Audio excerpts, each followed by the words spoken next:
Welcome back to Gear Up Windows YouTube channel. In this video, we will guide you on how to automatically hide the Windows 10 taskbar when in tablet mode.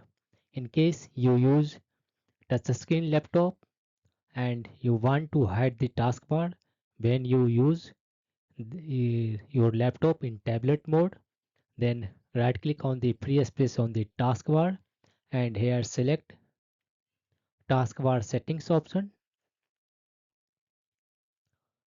You will find an option automatically hide the taskbar in tablet mode.